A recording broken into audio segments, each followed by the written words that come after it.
This Thursday night football props edition of the Sports Gambling Podcast is brought to you by Underdog. Underdog's got a brand new offer for new customers. Play just $5 and get a $50 bonus when you sign up with the code SGPN. What's up? It's the most must-see WWE superstar of all time, The Miz, and you are watching SGPN, and it is awesome. Let it ride.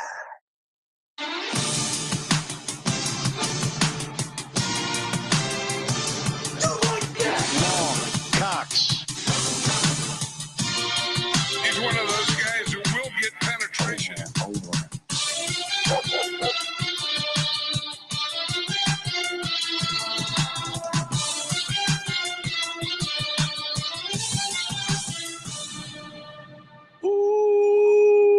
Welcome everyone to the Sports Gambling Podcast. I'm Sean, stuck in the money green with my partner in picks, Ryan, Real Money Kramer.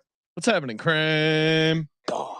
It's so late because of the doubleheader, Sean. How could someone on the East Coast watch football this late?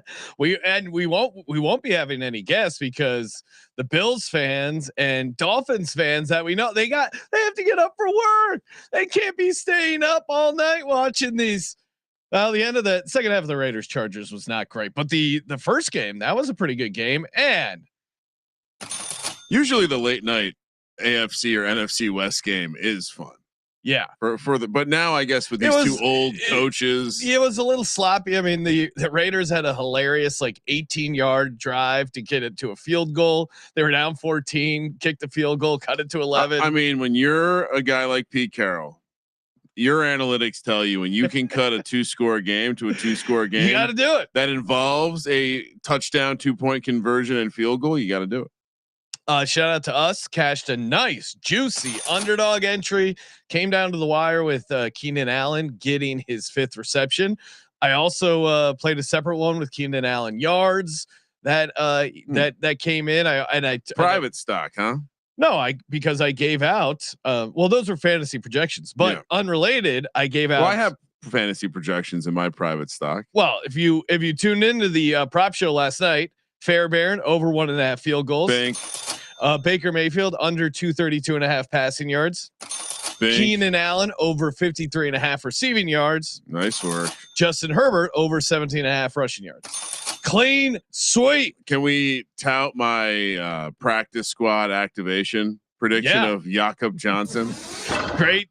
I did get a DM that said, "How'd you know?" I'm like, well, they said they promote him. I don't know. It's the way they manipulate the roster. So, and he did make a bone crippling tackle in that game. If you remember, it gave me a little bit of a sweat on my Tampa Bay lock. Thanks for congratulating me on. Congrats on the lock. We needed now, it. 4-2 in my locks on the season. Nice. Yeah. See what I did? I am. My locks have been dog shit. Looking to refresh the mojo, and I have a. Ryan, we're gonna have to dig deep in the song category because the point spread song is coming back to the NFL Pick Show. So yeah, it's on the. It's already been earmarked. I got it bookmarked already. Don't worry. Bucs did get the win and the cover as they were small dogs, 20-19 against the Texans. Man, I mean, just Baker.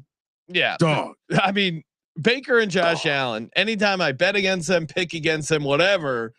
You feel dumb the entire 3 hours having action against them. Especially when it's CJ Stroud, who is the opposite when it comes to quarterback. Yes. Like he's whatever you call Baker, like somehow getting out of the pocket, lowering his shoulder when he clearly shouldn't, or trying to hurdle over someone and getting just completely thrown up in the air. Reckless abandon. And then he does Josh Allen things when he's got like 50 he doesn't pounds have less. Josh Allen's build or height or whatever. And yeah, it was a fun back and forth game. It did seem like, okay, Texans had a chance to put them away and they didn't. And then the Bucs, as someone who picked the Bucs, you didn't feel great as you feel pretty Baker confident with Baker. I'd say this, that we might either the Bucs have a tremendous amount of depth at the offensive line.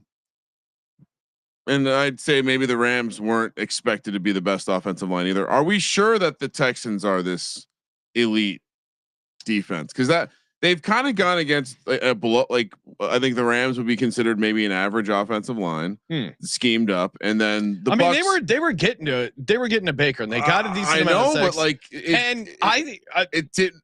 I think the Texans defense has played well. You hold a team to 14 and 20 points. You got to win those games. Yeah. I think, I mean, yeah, they needed to get a stop there late, but if you look at the big picture, they let up 20 points at home. You got to win that game. And they had a big play on special teams. They had a block punt and a almost a kickoff punt return for a touchdown. And shout out to, luckily we had Fairbairn, and shout out to the apostrophe gangs and the C-generates, CJ pioneering the over 1.5 Fairbairn kicking model. Really, it's any team where you have elite defense that's going to give you positive field advantage. Yeah, and a bad offense. I think I even said on the Texans preview, like, this is going to be a team when we're going to pull out the stat. Like, if the Texans scored 21 points in every one of their games, they'd be undefeated. Yeah. And they were a tough, they have some issues with their offensive line, but again, it was something, I still think the Texans maybe have a chance to pull out the division. I'm not totally sold on the Colts, and shout out to the Colts fans who reminded me I talked a bunch of shit on Daniel Jones and the Colts. Least points ticket in my pocket, least wins ticket in my pocket. I'm eating the 2-game L so far, and they do have the Titans coming up. Sean, remember the Saints last year? Yeah, I do. And there are some similarities between those two teams. Hey, the Tyler Warren thing has to be the worst part about being a Bears fan right now. Yeah. Like, not only did you somehow get the first overall pick in the drafts where it was Bryce Young and Caleb Williams, like you can't. The Caleb Williams pick, unfortunately, was consensus. You can't even knock them for not taking Jaden Daniels. Yeah, but it's like they had that. Now they take an all-world tight end before Tyler Warren, who was the clear obvious pick if you just looked on production. And that looks horrible 2 games into their careers. Oh yeah. Again, don't want to do the victory lap. I think the Bears in general have so many issues. The Loveland thing, we'll see. But yeah, Tyler Warren has been a nice PPR player. Decker put it in cement in my brain. He's just offensive Brandon Staley. It's so perfect. It's so perfect. People want him to be a genius. Oftentimes, I mean, how often does the genius turn out to be the genius? And Dan Campbell basically curb stomped him, being like, I created you, bitch. Well, and it's going to be interesting because, and I saw Dick Puncher tweeting about it, that he's going to have to bet on the Dallas Cowboys, who are at the Bears. The Bears are the favorite right now. My bookie has it at promo code SGPN, has the Bears as a 1.5 point favorite. Thank God. Thank God. What do you mean? Thank God. Well, if they're a dog, they're a closure. Oh, you're special, right. So but I have a feeling I'm going to be on the Bears regardless. So we'll see. But I don't need the close your eyes special. You don't want getting the close your wrapped up in eyes special tainted. Some dirty business. I wouldn't be surprised if the public ends Should we up take a look at some hammering. early numbers? Yeah, what are the VSiN betting splits like? Because I would not be surprised if there's a ton of action on the Dallas Cowboys. Who is betting the Bears as a favorite right now? You got to be insane. And then it makes you wonder how they're a favorite. So at DK, 86% of the bets and 90% of the handle. At Circa, we have 53-47 split on the bets, but 96% of the money is on the Bears. So now you see why. Okay. The sharps loving the Bears. You see why the market's holding them as a favorite. And we have some new data for a new partner over on VSiN. Let's see what they have for the Cowboys. 92% and 87% of the handle on the Cowboys. So it seems like the Joes are smashing the Cowboys button. Meanwhile, the pros are taking the Bears. Cannabis Capper in the chat saying on Chicago radio they were arguing that taking Loveland over Warren was worse than Trubisky over Mahomes. Now come on, all right. I mean we're 2 games in. I know. Also, Showtime, Mahomes. Like Trubisky and Mahomes is not all time, because Trubisky will probably be a serviceable backup in the league for a long time, but it's pretty all time. I mean, you have one of the all time great quarterbacks and a dude who clearly was going to be a bust because he only started for a year at North Carolina, a school that just creates busts. Yeah. I mean, Trubisky at the time checked a ton of red flags, right? Like there was the critiques of Trubisky coming in. It was like, hey, I don't remember. I remember Colby being very like, this is like retarded. Like, Yeah. this is a really bad idea. I always have a bias. Well, and then they did that trade up too that they didn't need to do to make it even worse. Yep. Personally, obviously would rather have some experience with my quarterback. I think we're starting to see a larger sample of that mattering. Yeah. And I Mitch and Patrick, you'd have to go back and Peyton and Ryan Leaf, obviously, a little bit different though, because it was always going to, well, and maybe if there is Ryan Leaf just didn't want to play football. Yeah, it had some substance abuse issues. Trubisky, if you're saying what could there be a Trubisky comeback story down the line, a la a Sam Darnold, which I'd always buried him. Maybe Trubisky could pull that off. I mean, certainly no major signs pointing to that. It would be more like a Geno Smith. Yeah, where it's situation. Like not a where he becomes a great backup, which he kind of is right now. Yeah.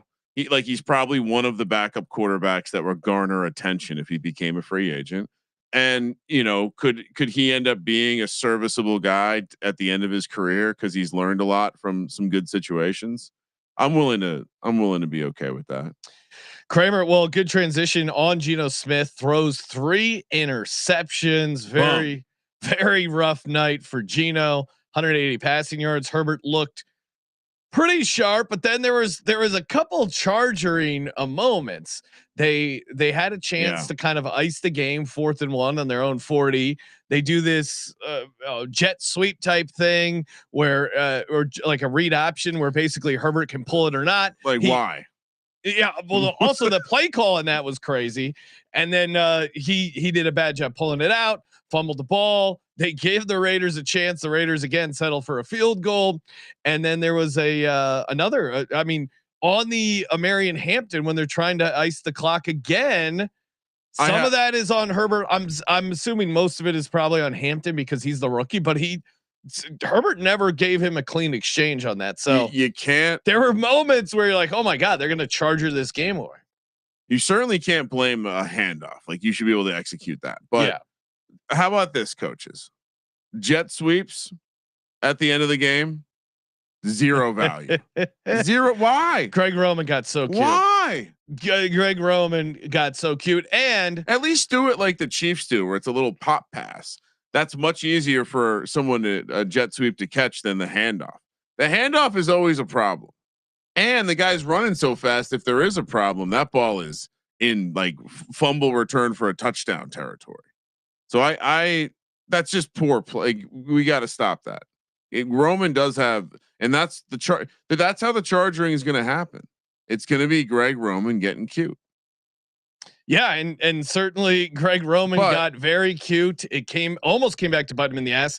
They did do the tush push, which, as we know, means that Adam Schefter pointed out the Eagles won the game in March by getting the tush push not banned. Do you want to get anything off your chest? No, this has been incessant.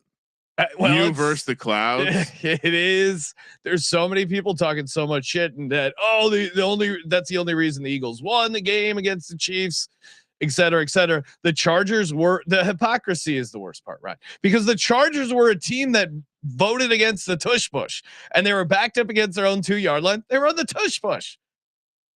Is anyone doing lasers down the sideline to see if there's potential neutral zone infractions on the guards? No, but it came to me that actually I kind of like this. I kind of like the heat. I like the attention because it's the same thing. Any emerging dynasty is going to catch a ton of flack from the other fan bases, and it's just pure petty jealousy. Sure.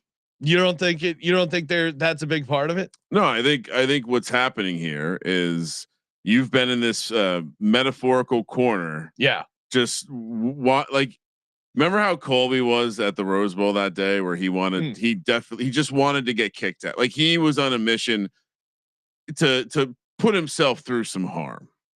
And I think with whatever happened this offseason with the Jalen Hurts list, has a lot of disrespect, has put you into a state of like a fiending homeless person who is like 12 hours past when he needed his last fix. and you're sitting in the corner and you're getting ready to like grab anything that comes by you for a and team. So in this case, it happened to be the Chiefs and the Eagles, which anyone who isn't a Chiefs or Eagles fan or can at least take a step back and look at this from like a 10,000 foot view. Fucking hilarious. You have a situation where they weren't slowing the game down so much. It turned out that the Eagles just false started a bunch. People pointed it out. That made you very upset because you feel like it's discrediting the quality of the Eagles play. Meanwhile, the Chiefs fans are complaining, a franchise that has been assisted by the referees more than any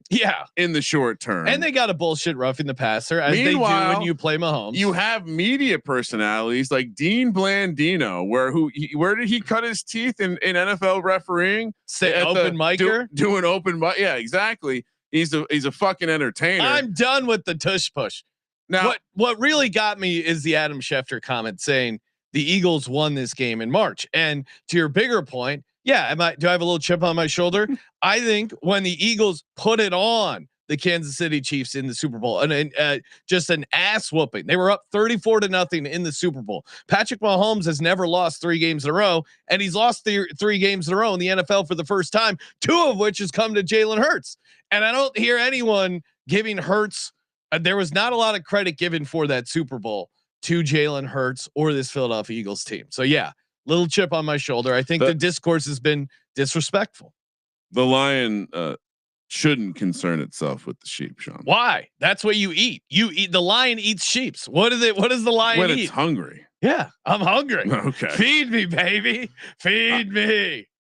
The most annoying part about all of this is the idea, like the having the take that you're tired of the play or you think the play is unfair. Unfair is the most annoying one. And now here's the one thing here's all I would add. If you wanted my opinion, obviously we need to call if they're lined up in the neutral zone, that's a problem. Also, if they're false starting, that's a problem. Yes. But beyond that, this play was essentially, there are some origins in rugby with this play. Essentially, one of the ways a rugby game would restart is called a scrum. A scrum is when you have the 8 big guys on one side and the 8 big guys on the other side smashed together. Kind of looks like an offensive and a defensive line. Now, one caveat in rugby, if you intentionally bring the block to the ground and like crater, it's a penalty.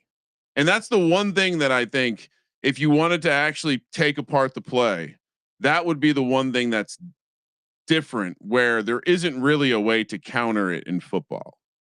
And if you wanted to make a player safety rule, that's what you would attack. But I mean, I don't have a problem with the rule. No one's gotten I'm not suggesting that. I'm just explaining. No one's gotten injured in rugby or a sport that has been relatively progressive with tackle, like hip drop tackles, also not allowed in rugby. They've been somewhat tempting to make the game safe. This is an old school rule. You're just not allowed to like engage in a block and then intentionally bring it to the ground. That's the only difference. So, yeah. But I do think you also have to admit the false starts were pretty egregious that they missed. Yeah. Okay. And which is, I mean, I think that's what's triggering. Even in previous years, the Eagles, they've gone out of their way to flag minor infractions, snap infractions. No. I'm just saying the reason why people are triggered is very obvious because the calls they missed are like, well, how do you miss that? Yeah, they missed a false start. They also missed a holding penalty on Jalen Carter. I mean, but you're doing that. I'm just saying we're specifically talking about. I'm conceding they missed some false starts on that. Yeah, they should call it. But now, like the internet has gone back, and it turns out they're false starting all the time, and like that. That I disagree with because they go out of their way to study the play. I'm just saying the TikTok guy that put the highlight reel together, it seemed compelling. But I think to be fair, you would have to compare that to other goal line plays. I assure you, if you have a time snap count that. In many of these situations, there's a slight jump on the offensive line. Now, in this particular game, there were a couple instances where it was egregious. In the play that it was the most egregious, the false starts, the Eagles had scored previously. They reviewed it. The ball is over the plane, and they did not give the Eagles the touchdown. I don't see anyone getting upset about that.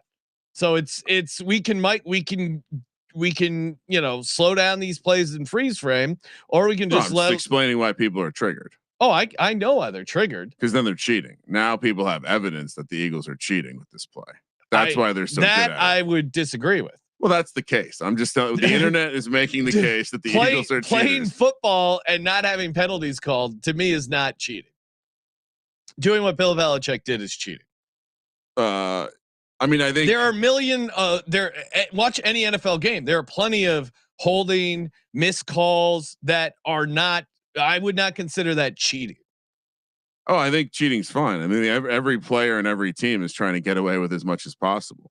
Sure.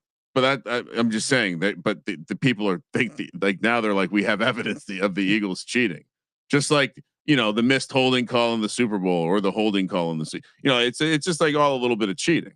But the Eagles are now getting hit with a lot of cheating because the mainstream media is hopping on this case of like I have push attrition. It's fine. Do you get bored of missionary too, Schefter? No, you fucking pussy. Missionary works. Now Schefter, I'm just saying Schefter probably does. Schefter, that's taking it. I mean, some of the guys in the Rolling Stones got bored of missionary. Breaking news: turn over and spread your cheeks, honey. Keith Richards got bored of missionary. You start wandering off if it gets a little. Mick Jagger, he got bored of missionary. You never know what's going to happen. That is weird.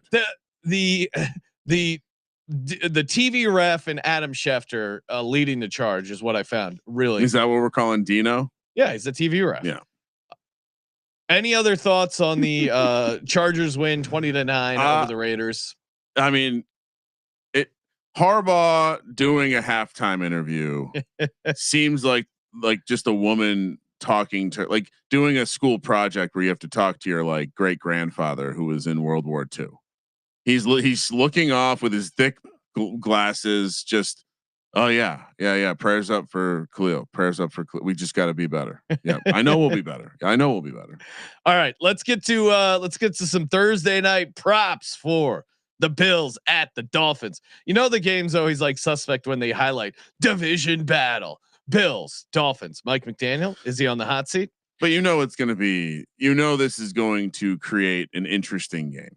Oh, it's going to be a class. We're going to get our first Thursday night game of the season. Thursday nights have a chance to get wild, and that's probably your best case for the. We haven't had Dolphins. One yet, really. Of course, we're brought to you by our good buddies over at mybookie.ag. MyBookie is the place to go if you're looking to get in on live games, in-game action, in-game wagering. I'm laughing. We still have the comment missionaries underrated up while we're doing the read. Of course, you can score a 100% bet back bonus up to $500. T's and C's do apply on any of the bonuses you get. And man, MyBookie's great. You get the MyBookie money bag if you're a true DGen, the live casino, and MyBookie. They got a great motto: bet on anything, anywhere, anytime. Easy to deposit and lightning fast payouts using that sweet cryptocurrency. Head over to mybookie.ag. Use the promo code SGPN. We're also brought to you by Novig. Novig is America's #1 sports prediction market. Who wants Vig? Not me. Download the Novig app, spend $5, get $50 in Novig coins, available in 35 plus states. So if you're in a state where you have trouble getting down, maybe you're in Hawaii, Alaska, California, Texas, Florida, you got to download the Novig app. Download the Novig app and get $50 when you spend $5 if you use our promo code SGPN. That is SGPN with the Novig app. You know who probably likes Vig? Who? Adam Schefter. Well, he is a shill for whatever ESPN bet, but that was kind of that's been going horribly. Like, here's how my do thing. They mess up sportsbook? I really don't know. I don't have the take that the controllers of the news shouldn't be in the same like umbrella of a company that has a sportsbook. Well, but if you're going to do advertisements where your talent is reading copy, just help them out a little bit. Just help them say it the right way or not sound like a complete fucking buffoon. Have you ever heard Ryan Clark talk about gambling? Oh, it's horrible. Yeah, I mean, and who are the ESPN? They have Fortenbaum, they have Dolan, the Aaron Dolan, and then who else? Like they don't. It's weird. They've done a very odd job promoting their sports book, I would say. Scott Van Pelt, he actually knows what he's talking about gambling. he is a guy that I would. I like his picks. I like. Here's his what show. I'd say.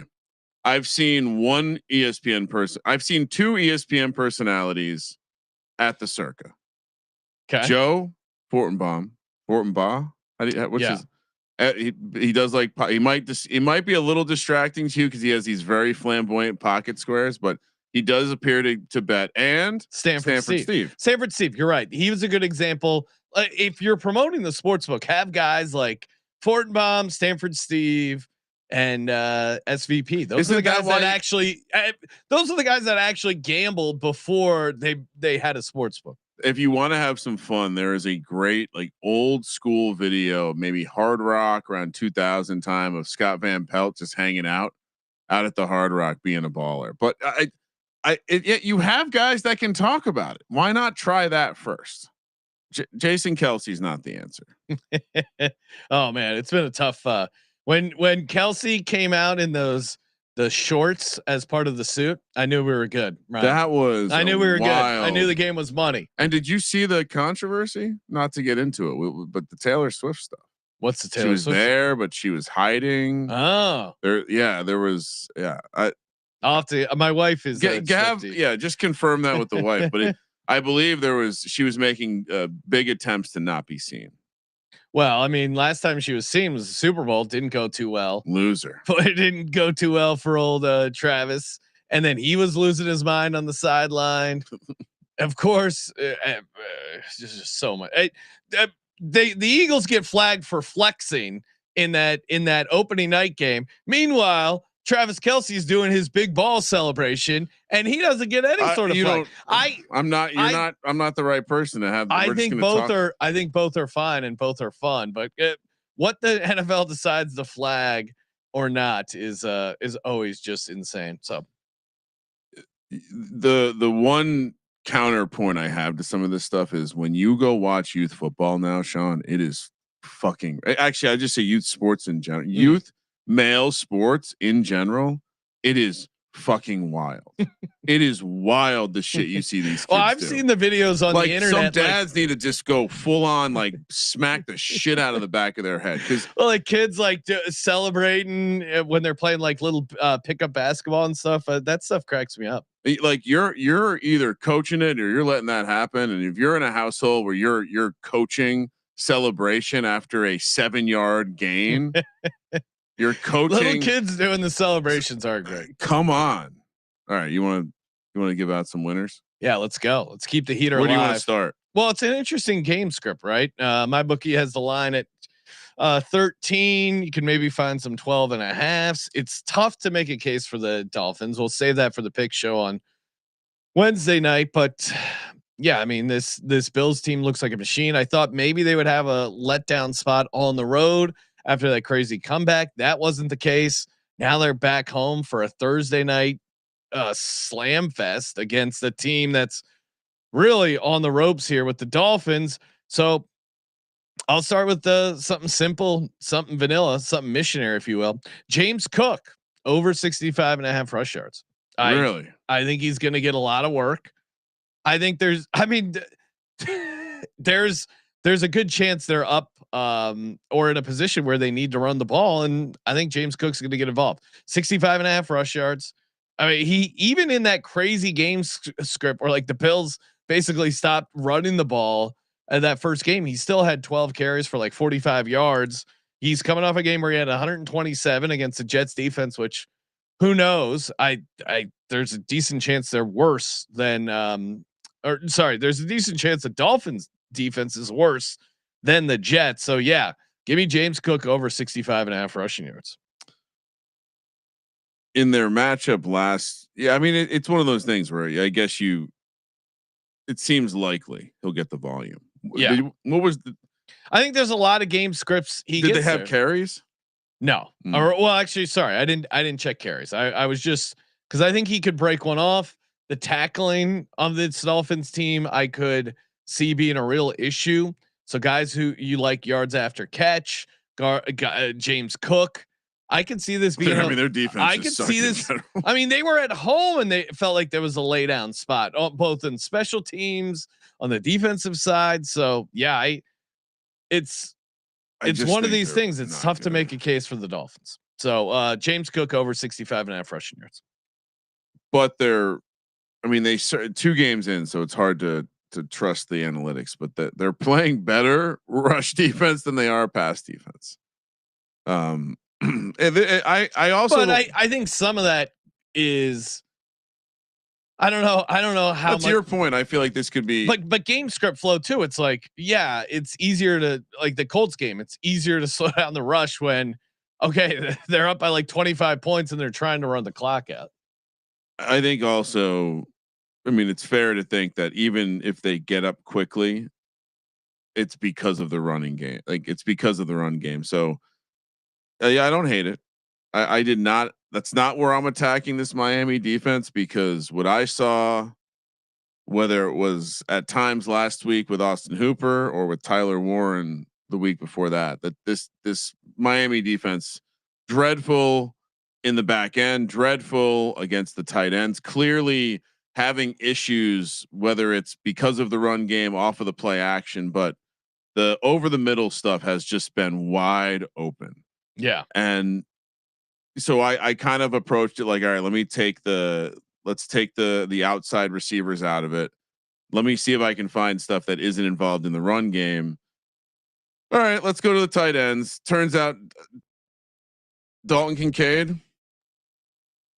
number's only 27.5. He's murdered this in this game against this team. The last time they played, he had 10 targets, only 4 catches, still got over this number. So we're going to start with a Dalton Kincaid over 27.5.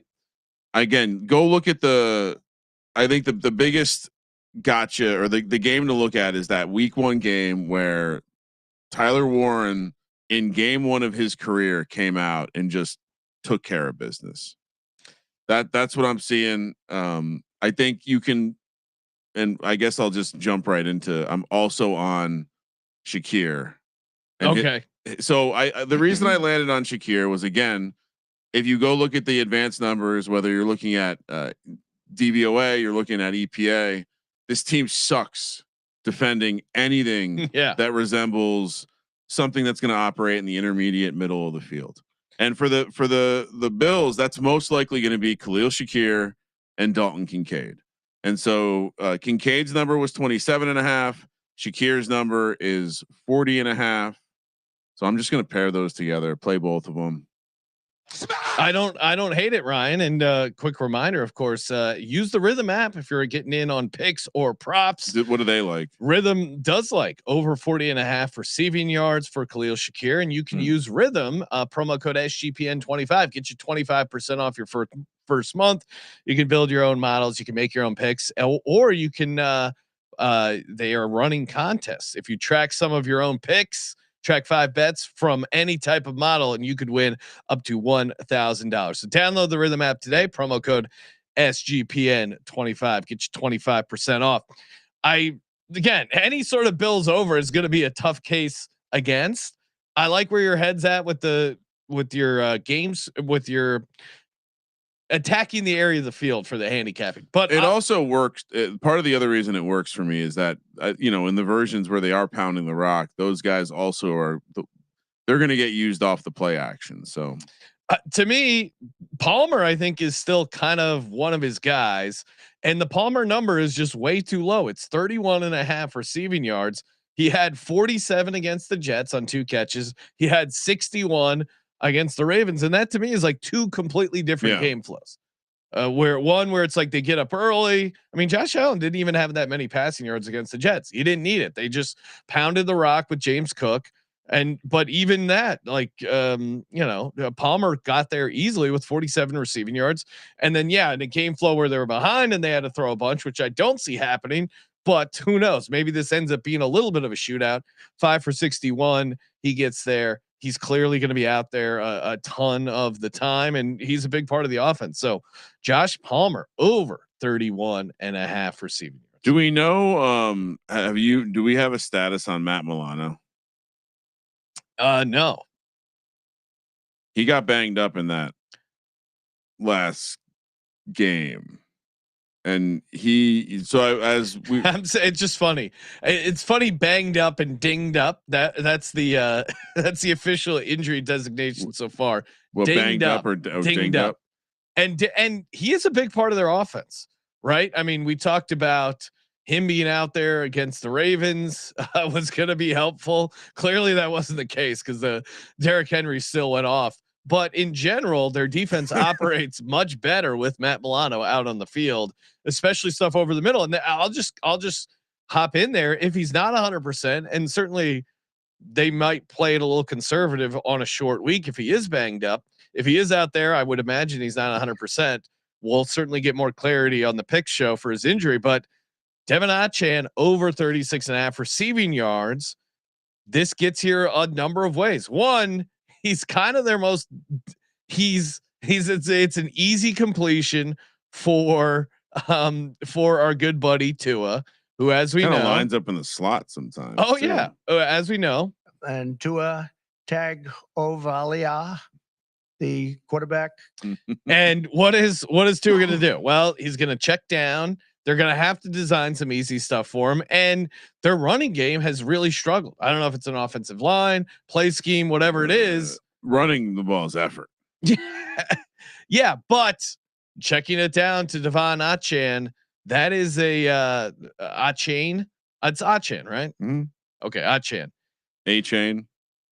What is it? Achane.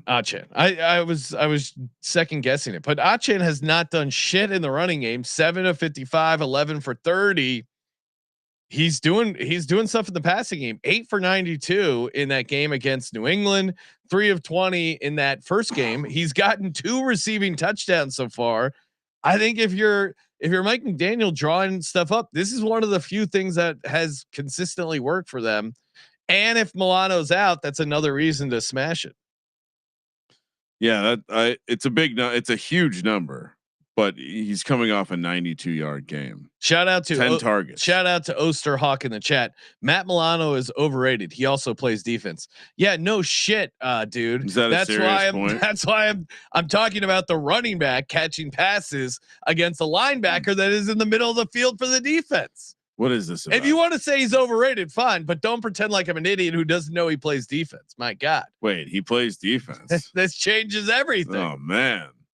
I like that. I was looking at the Green Book has longest reception, and I was looking at what do you think? What would you make his? Let's see, 11.5. It's 13.5. Okay. And so I was looking at both numbers, and I'm like, well, if I'm going to play an inflated number, maybe this is the one I play. Anyway, I didn't end up doing it. I just ended up playing all Bills props. Last one, yes, still a tight end prop. I wasn't able to find a Dawson Knox yards prop. I think you can find one on Underdog, but I noticed that in both his games so far this year, he's incredibly predictable with 2 catches, but he's had catches of 12 yards or longer. And if you go back to last year, he often will have 1 or 2 catches for 12 yards or longer. So longest reception for Dawson Knox over 10.5. Okay. That's what we're playing. Over 10.5 yards. Because they didn't have a yardage prop, and I wanted to get him in the mix. Well, WBEL 005 Bills coming off a massive win, short week back home. They're going to take Thursday off. Fins by 3 and a shocker. Oh my God. Certainly back against the wall, but I'm going to think on it. I'm going to look at, do some research on the game, but it's going to be tough to talk yourself into even a back door. I get it's double digits for a division game, but these division games have been going to the favorites so far. The only thing I've found to be positive about the Dolphins is the defensive line at times.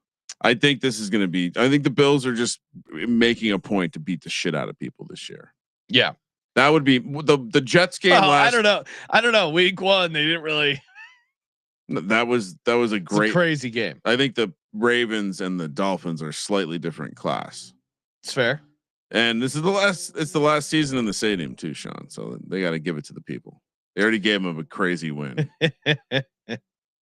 All right, Kramer. Let's talk a little underdog entry. Then we'll do first touchdowns and DGen only parlay. What do we like?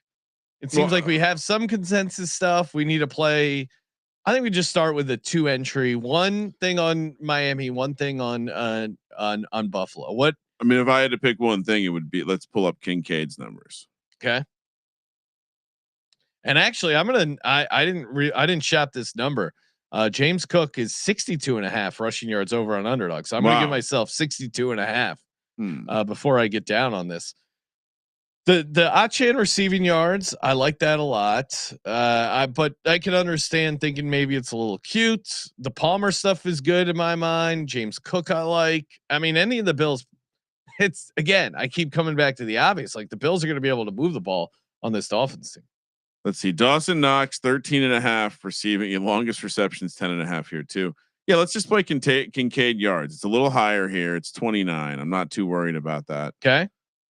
Again, the last game 29.5 receiving. 2 of the last Kincaid. 3 games he's played, he's had 8 targets or more against the Dolphins. Yeah, it does feel like they can attack the middle. So Kincaid, and then what are we doing on the Miami side? Do we want to fade Tua? Do we want to? What's the Achane? What are our options outside? I mean, again, receiving yards is lower. Receiving yards is 35.5. So yeah, I like that a lot. You want to just first quarter receiving yards 2.5. What a gamble. Do we want to do first quarter receiving yards? No, we should just do all overall, right? Well, because I mean, part of the reason I like it is it's going to happen fast.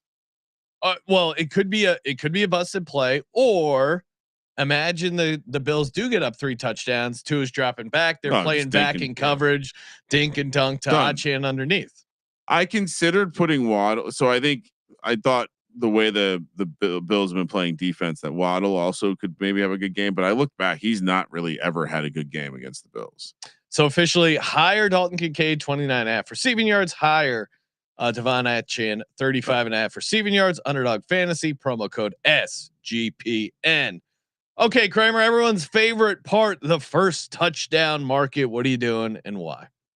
Why? Well, because it's fun. Chopping the unit up 4 ways as per usual. Dolphins. Tyreek Hill is 15-1. That's crazy. As much as I wouldn't normally play a number that's legit. What do you think normal receiver 1 prices are? 8-9-1. Yeah. That's a little crazy. I was going to get cute with Waddle, but he was only 17-1. That's not a big enough gap to me. And then as long as Malik Washington is north of 25-1, I'm going to play him. He's clearly their gadget guy. He's been involved in the game plan. And anytime, what did you say, Sean, in the office? Anytime they hand the ball to a wide receiver, and I don't have any, and this could just be gut handicap or instinct, but if they're designing run plays for receivers, that to me makes me think, okay, they're going out of their way to get this guy the ball, which is usually the type of guys they like to use in the red zone near the goal line. It certainly is. I would say it's a nice cherry on top of the sundae when you're playing a first touchdown. On the Bill side, yeah, Kincaid 14-1, Knox 30-1. So very simple system there. I considered getting cute with Shakir, but I'm just going to cover the tight ends. Dawson Knox 30-1. I'm which, by the way, that 5-1 on the anytime if you want to play that. Ray Davis 27-1. They ran a screen for him in that Ravens game that it was like close to connecting. Then of course they hit Kincaid right after for the first touchdown. I think they have some packages for him, and at 27-1, he's clearly out on the field. So Ray Davis 27-1, a co-signing Malik Washington. Did you say 30-1 for that? Malik Washington 27-1 is okay. I got a 30-1 over here. Oh. I can show you where to get it. Oh, let's and that. Maybe a little bit of a white whale here. A fullback first study. Alec Ingold is 100-1. He caught 2 passes in a competitive game last week. That to me is enough to know that I think I should play him at 100-1. I like that. Kramer, both teams have fullbacks. You could in theory play. Well, Reggie Gilliam, it's like, is he a fullback? Is he a tight end? He gets snaps. Yeah. Either way, and specifically, he's getting snaps when they go heavy around the goal line. Kramer. Oh, people are asking about Darren Waller. I still don't think he's playing. I think what was the official limited practice? Yeah, so maybe. I think he has to have a full practice before we consider. If he's active and he's 50-1, maybe I'll fire a dart on him. Remember when he did that music video and he showed everyone he died on the beach while the ocean washed over him? Very emotional. Kramer, my DGen only parlay. You know I'm a degenerate. Did you go big? Relatively, not insane. Maybe a little bit more reasonable here. I like Josh Palmer to have a big game. There was all that talk about him in the offseason. Yeah. He's had some pretty decent games so far. A couple nice. I mean, he's clearly involved. He has some deep ball action. Again, he had 61 against the Ravens, 47 against the Jets. So he's involved in some deep plays. He's had both games. He's had at least a 32-yard catch. So you get a couple of those. Next thing you know, you're at 100 yards. So Josh Palmer to get 100 receiving yards against this Dolphins secondary. Are you kidding me? Bada bing, bada boom. Are you? Have you watched Storm Duck? Yeah, is one of their guys, and he's banged up. It's a great name. And then De'Von Achane, 70+ receiving yards. I'm leaning into the Achane role here. He's coming off a game where he had 92 receiving yards, so doesn't feel that crazy for him to only have 70. Palmer 100 receiving yards, Achane 70 receiving yards, 60-1. That's nice. Yeah, it's a nice parlay. Thank you, Ryan. What do you got? I was much more conservative. I said, you know what would be a great start to the NFL week 3 is just hitting a little 17-1 banger. And you're gonna hear this, you're gonna be like, no way. Kincaid scores. Okay. Kincaid has 50 yards. Okay. Shakir has 50 yards. Seems reasonable. 17-1. Yeah, just basic. Okay, so we're not doing the DGen. Do you have a DGen parlay over there? 17-1. That's very nice. Good bill. If you want to throw Shakir touchdown in there, 43-1. I did not. I'll take a 17-1. Why would anyone do that? What do you mean? Why would you don't like 17-1? Oh, sure. But is that a regular? It's not really 1700. 1700 greater than 0. Sure. Just pointing that out. Well, congrats on your okay little dog parlay. Oh, now it's hitting. Well, of course, because I jinxed it. Hey, good times as always, everyone. Tomorrow we got the college football picks episode, early start time, so stay tuned. That's why you got to be subscribed over at youtube.com/sportsgambling podcast. Turn those notifications on and check out the SGPN app. It's completely free. It has all our picks, all our podcasts, all in one convenient place. Just type in SGPN in your app store, get hooked up right away. Hey, quick plug for the Patreon episode we recorded today, the bonus episode. Very good. Yeah, we'll be dropping on Wednesday. If you want to know more, patreon.com/sportsgambling. Yes, we had Steph Smalls on and got her origin story. Yep. Talked about getting canceled. Talked about being friends with the porn star. Very fun stories. When you said pics in the app, it made me think of the feet pics we were talking about. There was some feet pics talk. So check it out. Very fun. Great hang with Steffi, and check out her podcast, the Steffi Small Show. And of course, as always, thank you for participating in the Sports Gambling Podcast. For the Sports Gambling Podcast, I'm Sean, second the Money Green. He's Ryan. I don't see how the Dolphins win this game, Sean. Kramer. Let it ride. Woo! It's smoking my weed.